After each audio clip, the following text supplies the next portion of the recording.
What's this guy's name? Do we know? Helen. Sorry? Mac. Mac. Oh, Mac. Hey, Mac. He's like, oh God, another new person? What fresh heck is this? Oh my goodness.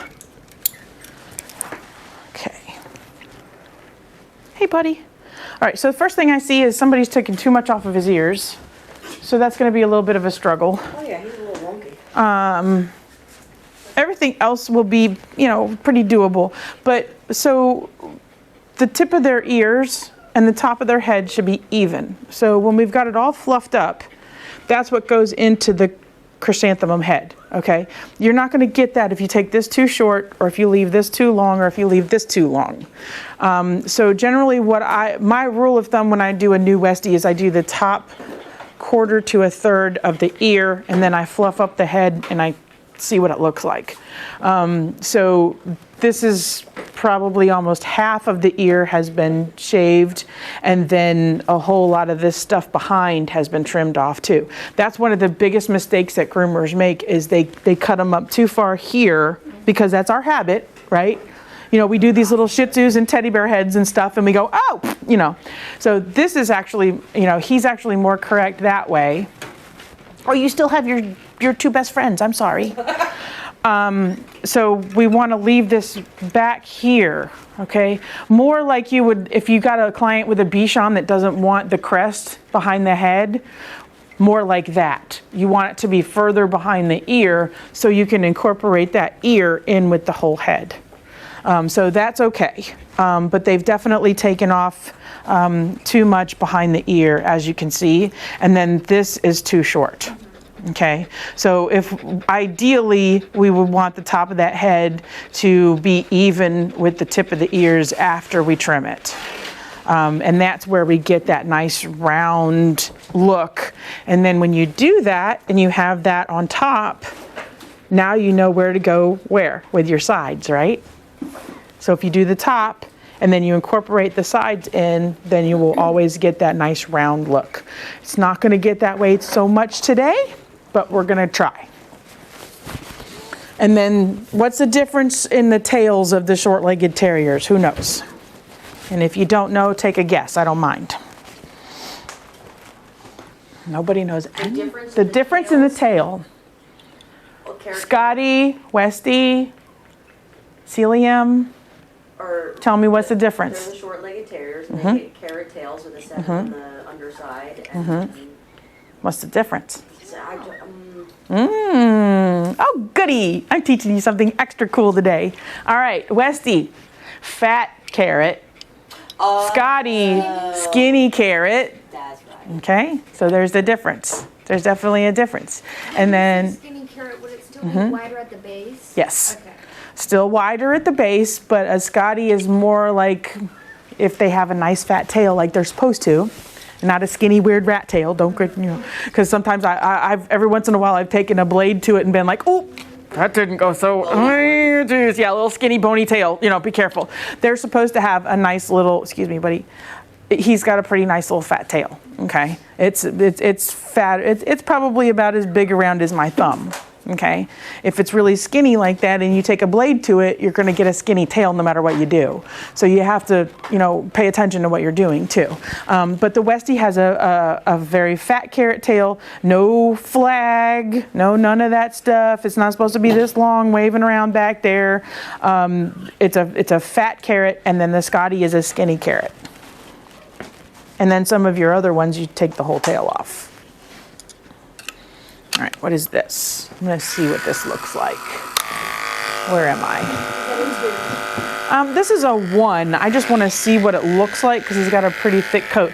They're actually supposed to, their breed standard calls for a longer than Schnauzers or Airedales and that. Their breed standard calls for, I believe it's 1, isn't it 1 to 2 inches? Yeah, so, obviously we're doing a pet trim. We don't want to leave 2 inches because, then they're going to go, you didn't groom my dog, But their breed standard for stripping, if you're going to show the dog, calls for like 1 to 2 inches on their top coat, on their top line. And then it all lays down because it's stripped. So, you know, we're not gonna accomplish that today, but I just wanna see what the one comb looks like, because here's what we have. This is just what I talked about. We got big bumpy butt here, and we got a dip over the withers here, which is very typical of a terrier. But their breed standard calls for a level top line. So we're gonna do a one comb, and then I'm gonna do, it's not gonna take much off. So is that okay, Drea? Or do they want it shorter? Or they don't care? Okay, very good. All right, so here's how we fix that. So here's how we fix that, okay?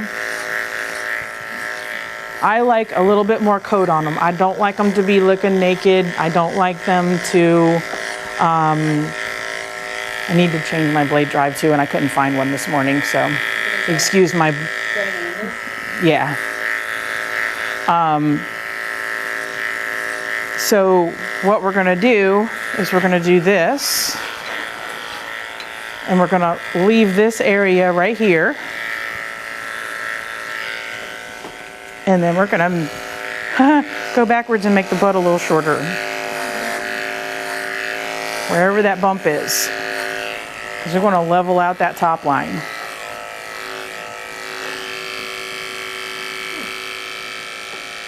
Two seconds. Makes all the difference in what the dog looks like. Owner will only notice that it looks better. Okay? That's okay. Because if it looks better and you didn't shave it and you did what they wanted, they're coming back. Okay? So we're going to leave this dip right here. Now, this is a Westie. This is not a Cocker Spaniel.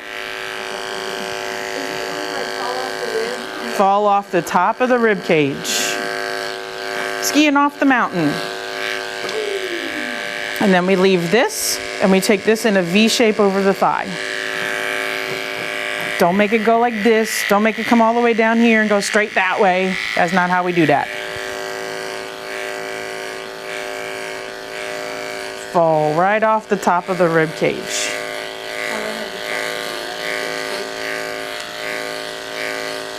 What's that? But all I have is a plastic one, or I'd change it out. Oh, that's okay.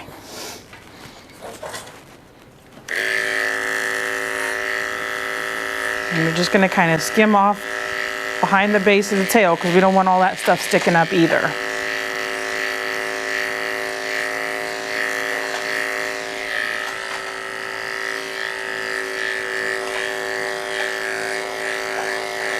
And if they've got a really thick floofy coat like this, sometimes it'll take you a couple of passes. If you're not using the clipper vac, it'll take you a couple of passes to get all of this stuff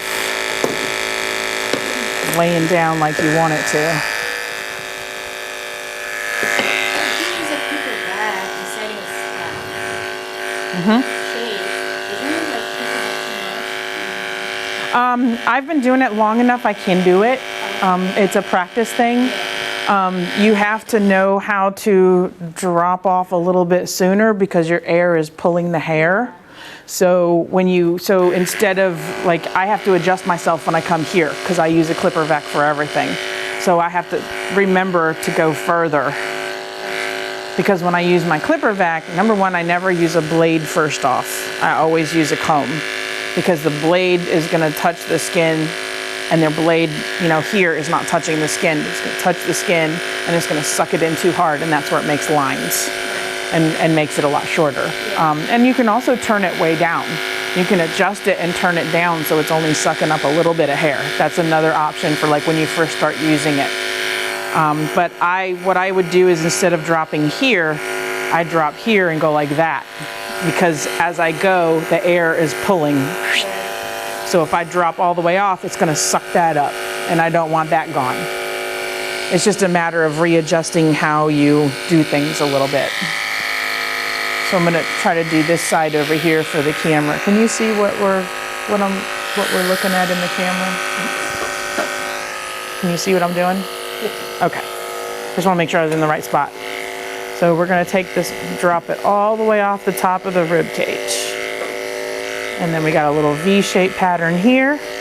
And then we're going to skim off the back of the hip a little bit, because we don't want that tail to blend into the back of the butt. And then since I'm using a 1 comb, I'm just gonna go ahead and zap off some of this hair on this tail because it's too flat, too big and floofy. And I'm not gonna do anything on the sides, just the top and the bottom. And I'm gonna make the bottom shorter in a minute. But when you're, when you're grooming in a shop, you wanna do anything that makes you a little bit faster so you can, you gotta make money too. So if it makes you a little bit faster to zap off the top like that with like a 1 or something, then do it.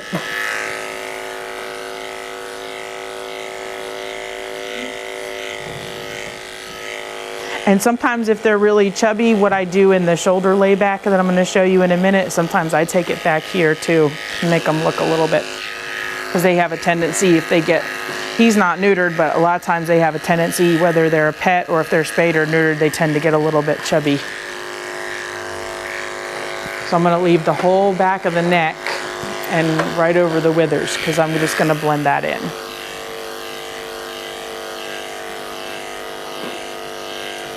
Yeah, I did want to 2 comb and do a 5 on the layback because it was. Yeah, I think that's probably what I'm going to do because he's a little long in the body too. Yeah.